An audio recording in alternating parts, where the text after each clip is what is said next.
Muito obrigado, presidente. É importante iniciar desconstruindo narrativas, lembrando que o governo Bolsonaro comprou mais de 600 milhões de vacinas, portanto não existiu qualquer tipo de desmonte no sistema de vacinação nacional. O Brasil foi tão abençoado e superior a outros países que o brasileiro podia até escolher qual tipo de vacina ele deveria tomar.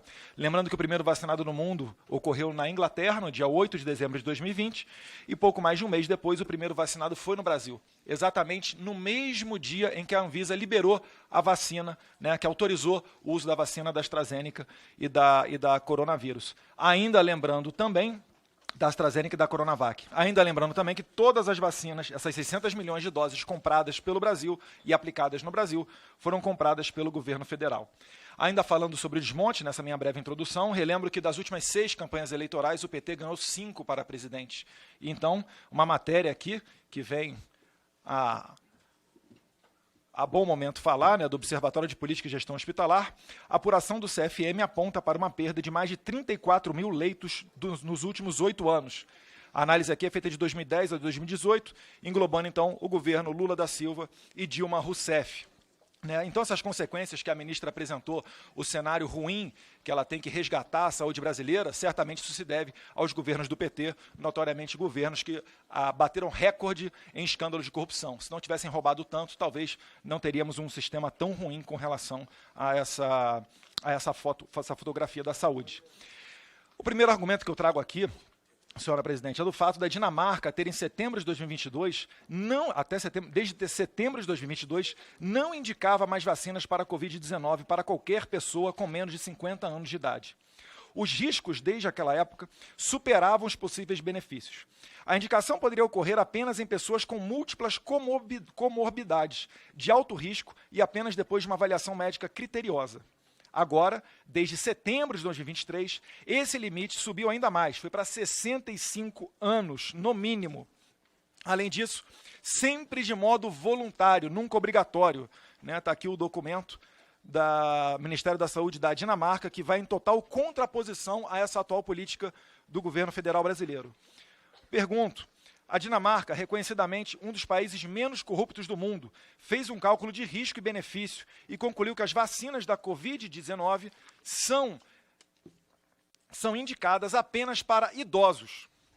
Porque não avaliam os pareceres dos médicos e cientistas de um dos governos mais honestos do planeta, que se fundamenta em evidências científicas para orientar as políticas de saúde da sua população. Porque o Brasil estaria indo na contramão da Dinamarca. Ainda seguindo aqui na Dinamarca, presidente, no começo, as autoridades dinamarquesas chegaram a indicar vacina da Covid-19 para menores de 16 anos. Vale um parênteses aqui. Durante a pandemia brasileira, não houve pedidos para a construção de UTIs infantis para tratar as nossas crianças e adolescentes de Covid-19. Em junho de 22, depois de terem os dados de efeitos colaterais, o ministro da Saúde, Soren Broström, pediu desculpas pela indicação. Abre aspas, as vacinas não foram predominantemente recomendadas para o bem da criança, mas para garantir o controle da pandemia, fecha aspas, afirmou. Soren também disse que ficou claro que as vacinas não eram muito eficazes na prevenção das infecções. E aí, eu faço uma pergunta à ministra, qual é a eficácia das vacinas para que a gente analise com qual periodicidade elas devam ser aplicadas? Se Vossa Excelência teria esse estudo a ser feito, se teria o estudo feito para indicar essa periodicidade. A Dinamarca avaliou os riscos e benefícios e concluiu que as crianças estavam sendo usadas como escudos humanos. E mesmo para isso não servia, pois não interrompem a transmissão. Devido a isso, tiveram a coragem de pedir desculpas. Por que no Brasil continuam a promover esse produto farmacêutico? Vale lembrar que no tweet de Vossa Excelência, quando, do dia da implementação dessa nova política da obrigatoriedade de vacinação, Vossa Excelência postou uma entrevista no qual diz que haverá consequências para quem não se vacinar. De maneira muito, poderia até dizer, antidemocrática, não compartilhando com a sociedade brasileira o que foi levado em consideração para a construção dessa política. É uma política de goela abaixo. Tem outras indagações aqui, presidente, e finalizo, além da periodicidade, perguntando se existe um estudo do Ministério da Saúde acerca do crescimento das mortes súbitas de 2021 para cá, quando se iniciou a vacinação contra a Covid-19. Obrigado. 5 minutos. Para os requerentes, sim, depois para os demais. Ok. Bom, deputado Eduardo Bolsonaro, eu devo dizer que eu tenho um agradecimento a fazer à Comissão Especial de Covid, a Comissão Externa de Covid, que ela foi fundamental para a medida provisória assinada pelo, então, governo do presidente Bolsonaro, para que pudesse ser desenvolvida, produzida a vacina na Fiocruz. Foi um trabalho intenso do Parlamento brasileiro, junto com toda a discussão que fazíamos como instituição. Por isso, nós conseguimos.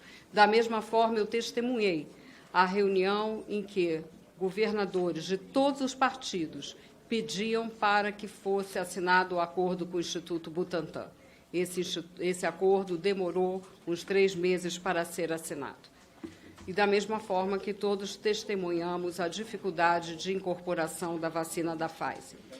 Na época, apesar de eu estar à frente da incorporação tecnológica da vacina desenvolvida pela Universidade de Oxford, com o princípio, inclusive, que a vacina não deveria ser lucro e que foi representada pela farmacêutica AstraZeneca, apesar de eu estar nessa condição, eu fui a primeira e estava nessa reunião com os governadores, com o presidente da Fiocruz, junto com o presidente do Instituto Butantan, a afirmar que o Brasil não poderia ter uma única vacina, ainda mais numa situação de epidemia.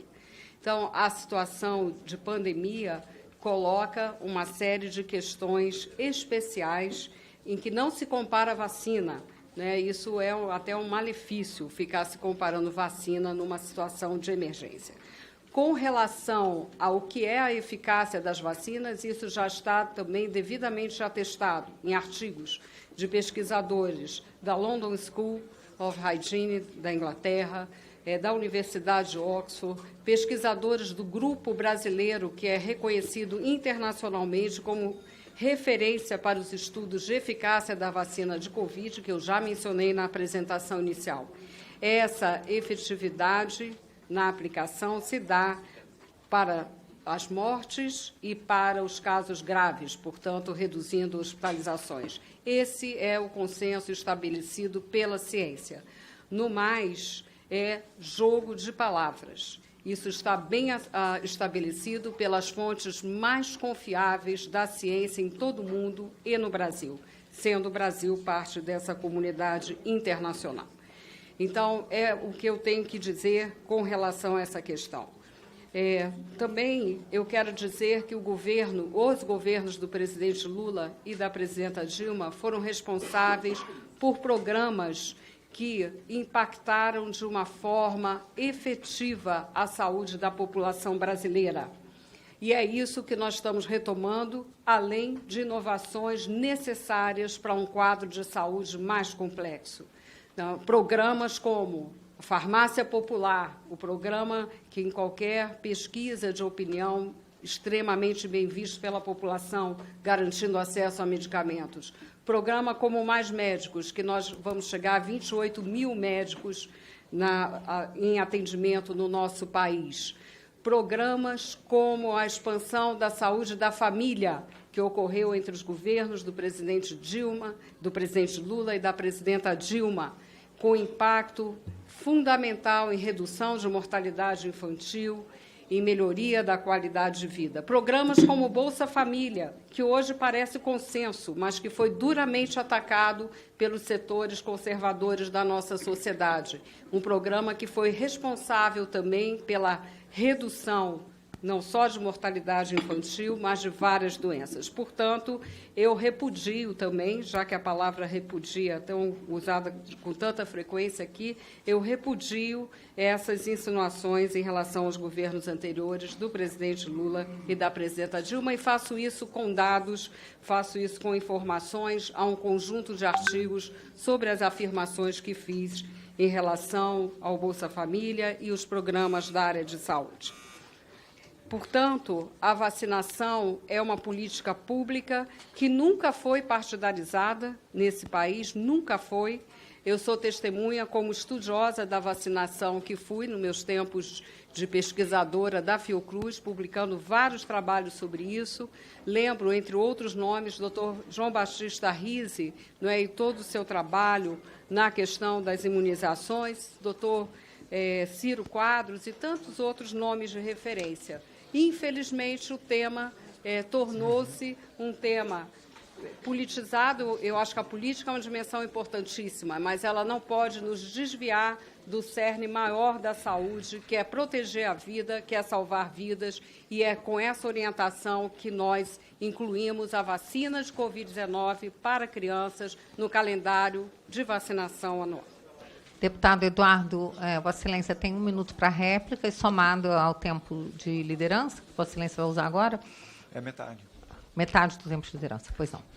Então, pelo visto, aqui o governo da Dinamarca está muito atrasado em relação ao Brasil, um dos governos menos corruptos do mundo. Há muito tempo já fala da questão de vacinação apenas para maiores de 65 anos de idade, inclusive tendo pedido desculpas pelas suas políticas anteriores, que se parecem com as brasileiras de agora. O Brasil vai cometer um erro, já tendo outro país errado antes do Brasil. Vamos copiar o erro.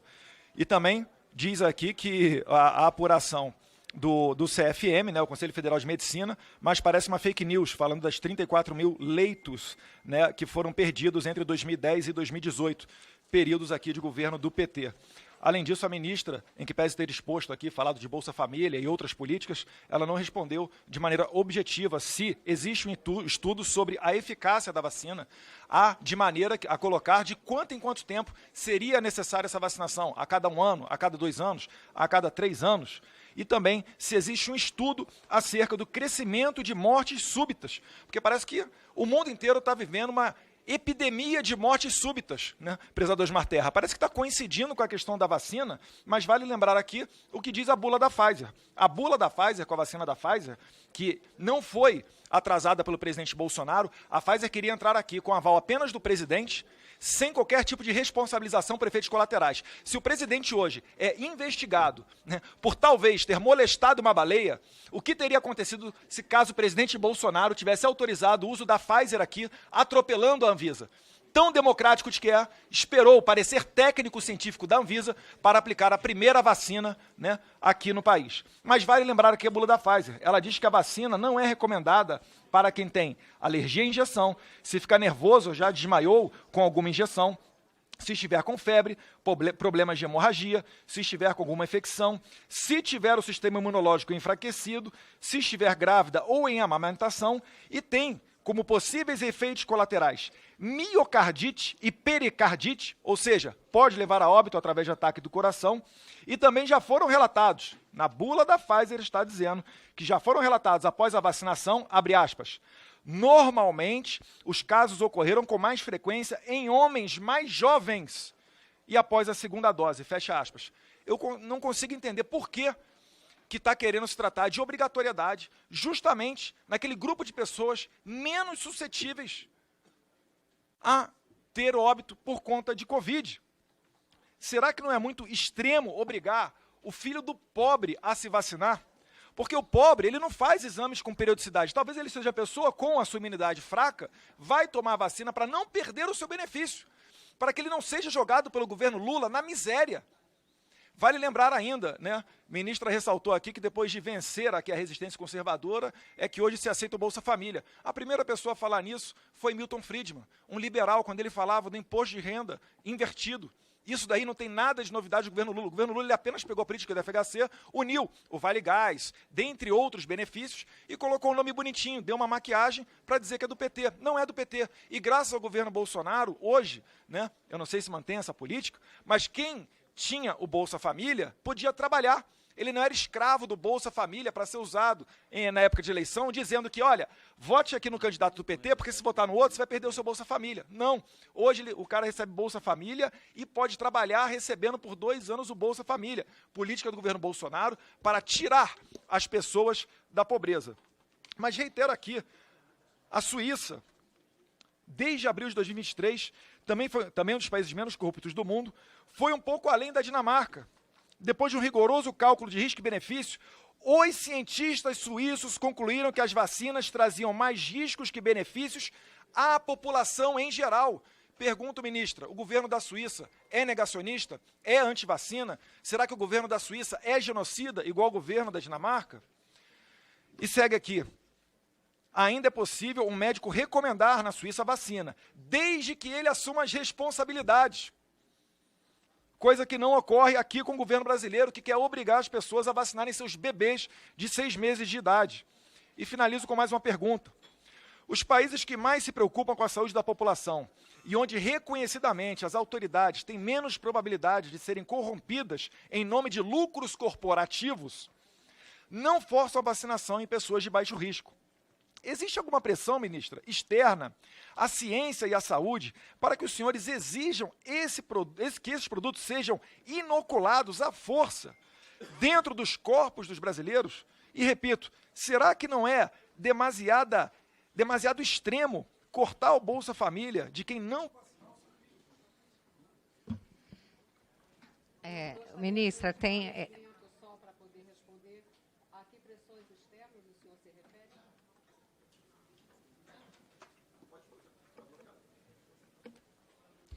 Pressões da Big Pharma para que sejam comercializadas. Bom, primeiro... Só um minuto para a gente estabelecer o tempo aqui. Como você usou metade do tempo de liderança, nós vamos dar 1 minuto e meio pelo tempo de liderança e mais 1 minuto da réplica, 2 minutos e meio. Para mim, 2 minutos e meio? Ok. Bom, em primeiro lugar, eu não entendi a correlação estabelecida entre política de vacinação e corrupção. O Brasil sempre foi um exemplo em vacinação, como eu disse, independentemente da orientação partidária dos seus governos, e isso desde o regime militar acontecia. Infelizmente, nós perdemos no último governo, porque, independentemente da aquisição de vacinas, o discurso foi muito claro. Vacinas, a gente tem um corolário de ações, de narrativas, de frases que impactam na visão de segurança da população. Vacina muda o código genético, vacina faz virar jacaré, no mais popular da expressão, vacina tem risco. E agora, na sua fala, deputado, muito preocupante, uma correlação entre vacina e mortes súbitas. Gente, onde nós vamos parar gerando esse pânico na população? As questões na ciência, elas precisam ser relacionadas com hipóteses, com verificações, não dessa forma simplista como aqui apresentada pelo senhor. Eu estou falando.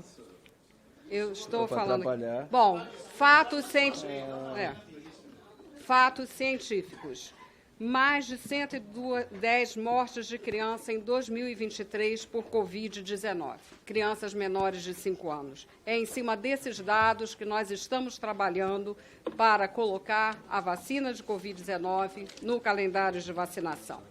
Sobre estudos realizados em relação a eventos adversos, faz parte da tradição do Ministério da Saúde, faz parte do Programa Nacional de Imunizações, e nós estamos retomando isso que é uma tradição, o fortalecimento da pesquisa, da vigilância de toda a vacinação.